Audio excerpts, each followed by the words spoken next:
agree with Alan Greenspan, we ought to just eliminate the debt ceiling. Oh, absolutely, we do. The ability of almost every working American to access more credit than they should have been able to masked the underlying fact that lower and middle class incomes were not rising. That's not a tenable strategy. Isn't now the time to eliminate it? Oh, we've been a long time ago to eliminate it. Let's put aside terrorism. Let's talk only about our own homegrown animals that are patrolling America right now. So it goes down to the simplest thing. Be prepared, be vigilant.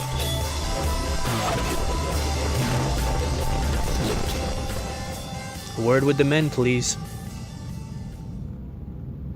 Can you gather round, gentlemen? Gather around the speaker. I have a question. I have a couple questions, couple important questions. Right? As the country is still rinsing the blood, as the nation is still rinsing the blood from its hands, from the events, not just of the past weekend, but of Halloween. We haven't cleansed ourselves of Halloween yet. We haven't even cleansed ourselves of Halloween, and we have another maniac. We have another maniac. And I have some questions for the men, the nation. We saw a man act. We saw a brave couple men act when they needed to act. But my questions are a little more simplistic and a little more, just a little more simplistic, I guess. Did your baseball team win over the weekend? Did your football team dominate over the weekend? How was your golf game over the weekend, sir? Huh? Did you have a good par over the weekend? How about bowling? Did you get out and do a little bowling? Did you knock some bowling pins over the weekend? Did you bowl a good couple hundred? Mid-twos? What'd you do? Did your team win? Did your team win? You don't have the luxuries afforded to your father. Do you understand what I'm saying? You do not have the luxuries that have been afforded to your father. What does that mean? Well, you know what that means.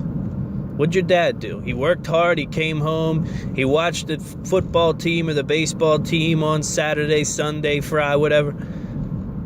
I'm telling you right now, you don't have the luxuries afforded to your father, and it's dependent upon you to change the world. I say the world, and I mean the world. It's dependent upon you. Can you cut away from the life of convenience and make a difference in this nation? Because I'm having trouble believing you can. You have to look at your life this way. That's why I bring it up, and that's why I bring it up angrily, because it's the truth. You do not have the luxuries afforded to your father. Okay? If you're my age or a little older, you understand what I'm talking about. Okay? There were times of peace in the nation, no matter what you want to say. There were times of peace in this nation where you were allowed to lay around and watch a ball game.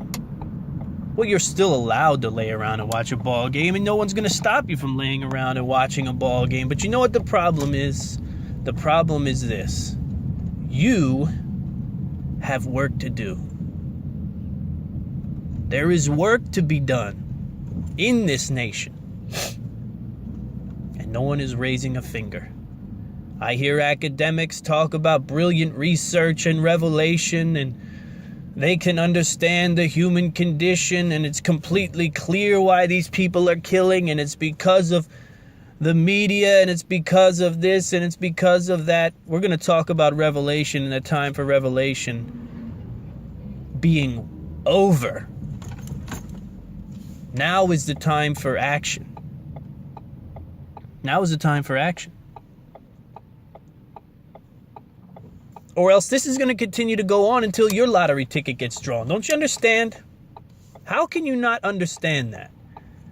That life has become merely a lottery, and the odds are only decreasing that it will be you. or someone you love.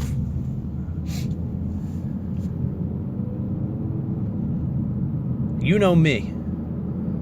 Staunch Second Amendment proponent. There's no getting around it. It's one of the core issues of my show that I've talked about over the last 5 years. I and all of my audience understand the importance of owning guns, having guns, not because it's for hunting, not because it's just for self-defense, but because of the fact that it was written into our Constitution to assure that these psychos, and they're nothing short of psychopaths, that represent us, do not have any ability to rule us, barring the ability that we give them. And we give them plenty. We give them plenty these days. Right? Maybe they don't even need a gun to rule over us. It seems like if I had a plan to rule over a group of people, what would I use? Well, pharmaceuticals is a good start. Let's make them not even want to reach for the weapons. That's one good way to start. That's one good way. What else? Laws. Laws. Do you know what this monster did, this monster in Texas? He fractured his stepson's skull and assaulted his wife. He was in confinement for 12 months. And then he was out. The Air Force screwed up and he got a gun. Don't you understand what's happening here? It's either lawyers or it's people who just aren't doing their jobs. We need enforcement. Never have I seen a more clear example of the fact that we don't need, as long as I've been alive, my father's been telling me we don't need more laws. We don't need any more laws. This is on all fronts. We just need stricter enforcement of laws.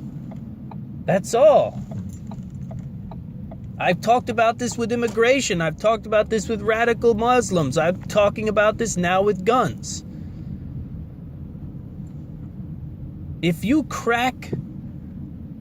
fracture the skull of a child, well, here's the other issue, though, too. You know, you think everything's cut and dry and we got it all figured out and we just need to write another law. So what do you do with a monster? I'm going to give it to you right now. Anybody out there, psychologists, if you want an award-winning book title, that's it. You want a thesis? What do you want? What do you do with a monster? What do you do with a monster? It's a phenomenal title. What do we do with a monster? Because the idea is the very fundamental. So we have a law. Let's say we have a law. We throw the guy in confinement for 12 months because he fractured his son's skull and assaulted his wife while in the Air Force because he's an obvious demon. Right? Can you see a more clear version of a demon? He beats on kids, he beats on women, then he shoots up a church. What do you do with a monster? We don't even know what to do with monsters. This is what we do with monsters. I guess we put him in the cage. Put the monster in the cage. Put him in there for a certain amount of time, you know, get him riled up. Give him some time to think about what he done, and then what? What do you do after that? Well, you know, we feed him and we give him some options. He comes out of the cage once in a while. You know, he goes outside. And he usually winds up getting much stronger. Oh, so you make the monster stronger in your cages. Yeah, they get a little stronger. And then what? After that, what do you do? What do you do with your monsters? Well, you know, once they spend enough time in the cage and they get strong enough, they learn some things, they do some work. And are they surrounded by other monsters too? Yeah, they're surrounded by plenty other monsters. All different types of monsters too, you know? Monsters with varying belief systems, monsters with varying hatreds and psychopath levels. Okay, then what? What's the final step for the monster? Well, unless they're in there for the rest of their life, the monsters get let out of the cage. Okay, so you throw monsters in the cage. You get them around ideologues in the other cages. You give them the tools to get stronger, smarter, and then you let the monsters out of the cage. Yep, that's it. That's the game plan. That's how we do it. Listen, I'm not saying we kill people. I don't think that's the right answer either, but I'm just saying we don't know how to handle this. At the base level, we don't know how to handle this. At the very base level, we have no idea how to handle this. Do you know what it's like holding on to an answer the way I'm holding on to it? Having an answer for this nightmare that we live and not being able to get it out to enough people or get it out to a broad enough audience. I'm not saying that you can stop monsters like this anyway. But what I am saying is that, the community will help. The community will help and it will make a difference. There's no getting around that. The community will make a difference and it will help. It may not stop all monsters, but I can tell you this much, it'll stop the isolation that creates some of these monsters. Some of these monsters are just born of isolation. When you look at CCID, right? Contamination, centralization, isolation, and dependence. It's how monsters are bred. It's how monsters are born. In this isolation tank of a life. No humanity. And these things are exacerbated by technology. I'm sorry to say it. It's not all bad, but it's not all good either. What are you going to do? What are you going to do to make it better? Because the truth of the matter is I need you. The world needs you. It needs your time. It needs your effort in your neighborhood, in your community. All this time you've listened.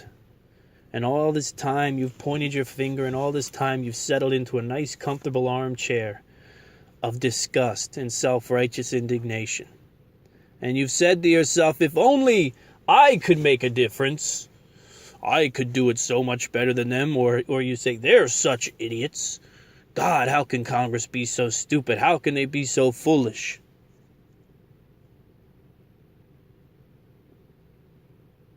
Listen, I'm not using the murder of these people to sell a book. Okay, you don't have to buy the book. You can listen to the podcast. Or you could just use your common sense and say to yourself, I need to get out. I need to get out and I need to get other people in my neighborhood out. And we need to get together.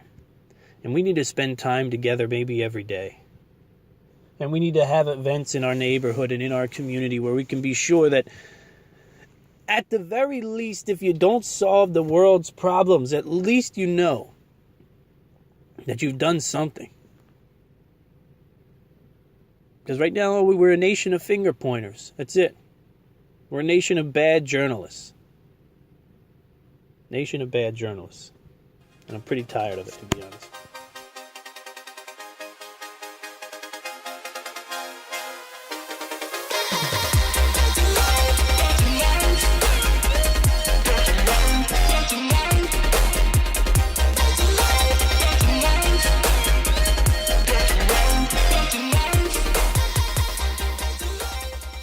So the vote has been cast, right? That's today. Get out and vote.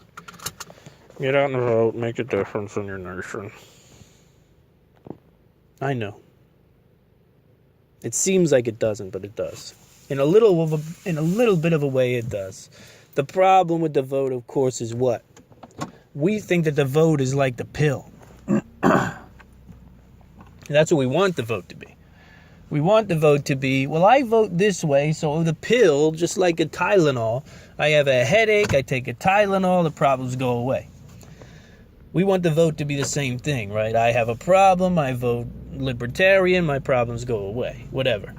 Well, that's not it. That's not how it works. There are no pills in life when it comes to life issues. When it comes to the issues that we're dealing with, it's got to come from you. I don't want to beat you down for a full episode, but I'm probably going to beat you down for a full episode. So if you have no interest in being better and putting in more effort, then I would recommend you turn this one off. I'd recommend that you turn this one off and you go on pointing fingers at representatives and people and bad people who shoot people up and talk about how bad they are and how good of a person you are. Well, guess what? Again, you aren't afforded the same luxuries as your father. You're passing on something to your kids that's going to be terrifying. And that's all there is to it. If you don't make a change, if you don't make a difference. That's the deal. That's the rub. Like it or not, that's the rub, baby. The age of revelation is over. You understand what I'm telling you? And I don't mean the Bible, okay? I mean the age of great revelation has come to a conclusion, in my opinion. There's still the need to seek out information, and there's still the need to understand this world. I'm not saying that. But it's the age of action now. Right? The age of revelation is over, and that explains why the media and the news are struggling so much. We know what there is to know. The revelations have all come. Right? There's very little left to expose. And while the great enemies of our time, well, let me talk about it, right? We know the pharmaceutical companies are overproducing opiates and killing people. Simple. We know that opiates are being overproduced, overprescribed, they're killing people.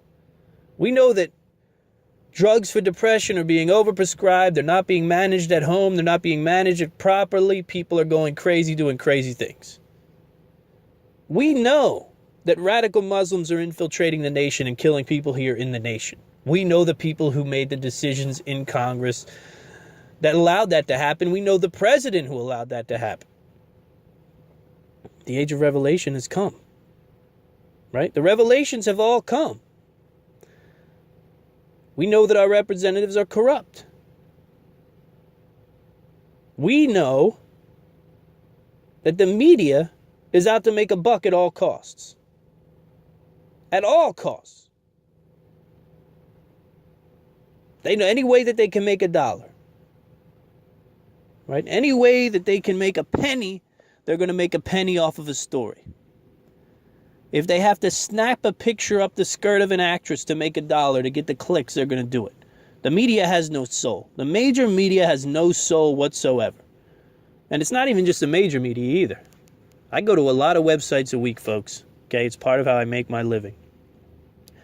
And there are a lot of sites out there that say they believe the same things that we believe, and they're in the same exact clickbait game that the media is. The age of revelation is over. The revelations have all come. We know the villains. We know the villainy. Or the villainy, rather. But I have one question for you. I have one very important question for you that you need to think about. Who is a villain? Who is a villain in a world where everyone knows who the villains are, but no one does anything? You may think yourself very righteous. You may think yourself a great patriot. You might have the t-shirts and the hats. You might have the grunt style gear. You might have the military background. You may have all of this. You may think to yourself, I am a man of the democracy, of the republic that is America. I am a patriot. I am a prepper. But I want you to ask yourself, who are the real villains? When all of the evil is exposed and laid before us and we do nothing. When all the evil is laid before us and we do nothing. When we know our children are inheriting a war zone. Your baby, your grandson, your son, your daughter. Look at them. Look them in their eyes. They're inheriting a war zone. Right? You're worried about getting them to school. They spend too much time on the device. Too much time watching TV. I want to get them outside. Make sure they eat the right food. They're going into a war zone. They'll have to look at their life completely differently, okay? And they'll be saying to their self the same thing I said at the opening of the show. You don't have the luxuries your father had. Except in a way, you still have that choice. I'm telling you, you don't, because you have to act. You have to act now. You have to make noise. You have to make noise within your community, within your neighborhood. You have to bring people together. And then we have to make noise. Once we have a group, once we have a voice loud enough, then we have to make noise to get representatives out of office quicker. Representatives that cannot be bought and sold by pharmaceutical companies. And then we have to get the president out.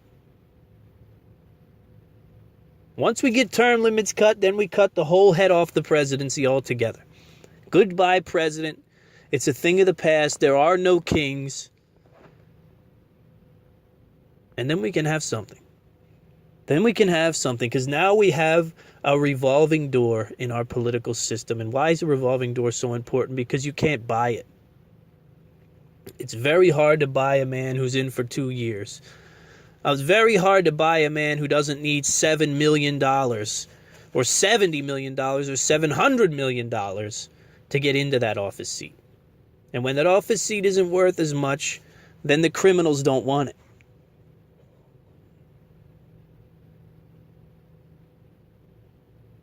Unless you get off your ass and build a community, it's going to be very bad for us all. It's going to be very bad for us all, and it's going to be much worse for your kids. Trust me. Trust me. I was listening to the Joe Rogan podcast, and he said the most effective communities are communities with consequence. And he wasn't talking about neighborhoods. He was talking about, like jiu-jitsu communities, hunting communities. These communities of people who play games or play sports, and there's a very clear winner-loser situation.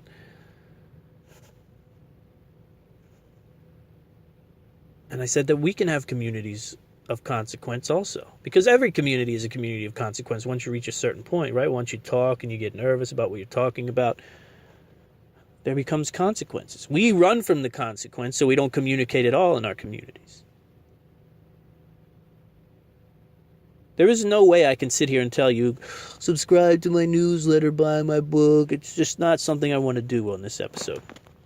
I'm not even remotely excited about doing something like that in this episode.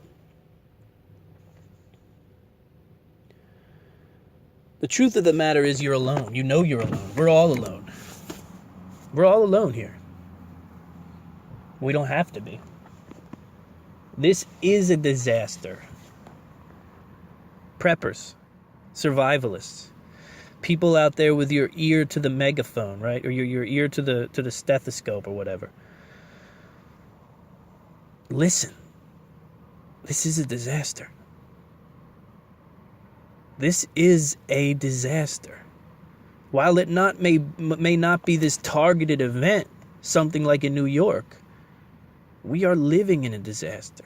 There's just a facade of new cars and bright lights and big paychecks that make it feel like less of a disaster. But we're in the disaster. We have a disaster of the human condition, where people are brought to the point that they decide to do some of the heinous things that they do. How does one go from being a child running around in the front yard to fracturing a stepson's skull, assaulting the wife, buying a gun, standing at the doors of a house of worship with loaded weapons in hand? The path is screwed up. We have to figure out how we manage human life. Don't put it all in technology. There's a lot of people who are betting it all on AI. They're betting it all on artificial intelligence. So they're going to, once we get that online, man, then everything's going to be good. Listen, you don't know I'm a super religious guy, but when you read the Bible and you read the stories about the Antichrist and what he will bring, it's very hard not to see parallels between the Antichrist. You know, while everybody was saying, the Antichrist, Obama's the Antichrist. Everybody was saying silly stuff like that. I'm sitting there thinking 50 years down the line, when this artificial intelligence promises to give you a utopia. Right? When this machine promises to give you a utopia that'll do away with these guns, do away with these shooters, do away with these terrorists. You want to talk about an antichrist? We're living through a disaster, folks. We are living through a disaster like I've never seen in my life and you'll never see in your life.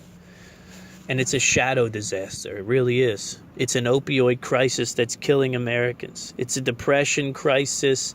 It's an overstimulation crisis. It's an over-medicated crisis.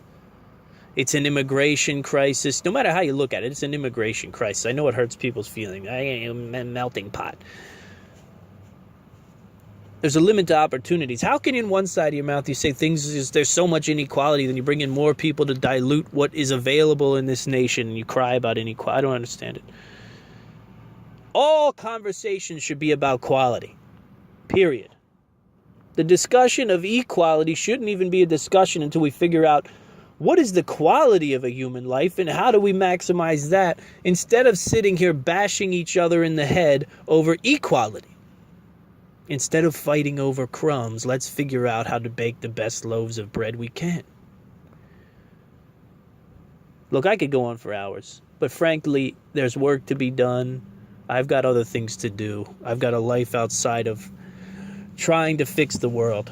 You know, I've got a world within my four walls at home. And I'm going to forge on. I'm going to forge on despite what you folks do. You know, it is what it is for me. I've always played the game of life by my own rules, and I'm going to continue to do it that way. I'm going to continue to push this book and this idea that neighborhoods and communities across the nation can solve some of these problems we're dealing with. And that's it. That's my answer. If you like it, listen to more episodes. If you don't like it, then I don't know. Don't tell the world how smart you are, and tell them that you know about all the problems, and tell them that you know who's the most corrupt. And tell them how smart you are and how effective you are, and, you know, sit on your high horse.